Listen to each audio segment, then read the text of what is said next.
N'ignore pas les plans de l'ennemi dans ta vie.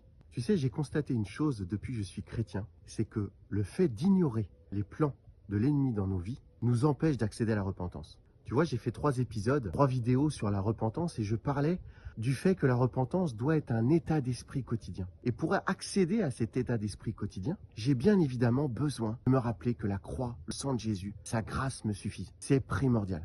Mais pour accéder à cet état d'esprit de repentance quotidien, je dois aussi discerner les plans de l'ennemi dans ma vie. Tu sais, il y a un verset qui dit que tout ce qui est bon vient de Dieu. Et ça, pour les chrétiens, pas tout le temps, pas pour tout le monde, c'est assez facile à intégrer. Alléluia, j'ai eu cette promotion, je suis béni dans ma vie, j'ai mon couple, ma famille, mes enfants, l'église.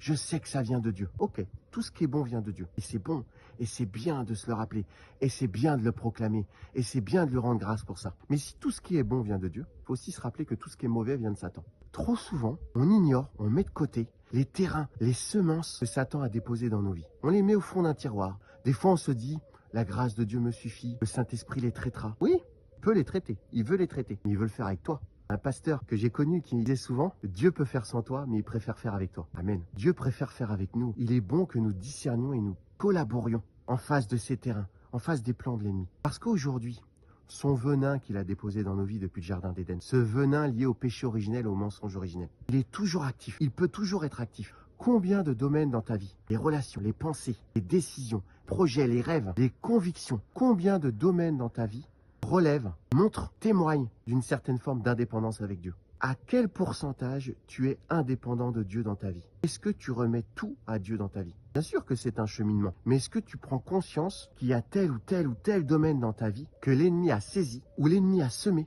et il est bon pour toi de le discerner pour que tu puisses remettre tout à Jésus. Déclarer, je veux être dépendant de toi. Même si j'ai cette lutte et j'arrive pas, que j'ai du mal, mais j'ai conscience, j'ai discerné cette lutte. On m'a montré que j'avais cette lutte et je la remets à tes pieds. J'ai conscience que sur ce terrain, il me faut être dans l'humilité et il me faut à chaque fois remettre à ton autel. Ça, c'est important pour avoir cet état d'esprit de repentance. Alors fais ce cheminement avec moi. Prends le temps de discerner quel domaine dans ta vie, quel domaine de ta vie il y a trop d'autonomie, trop d'indépendance. Sois puissamment béni par un état d'esprit de repentance qui te sature dans le nom de Jésus.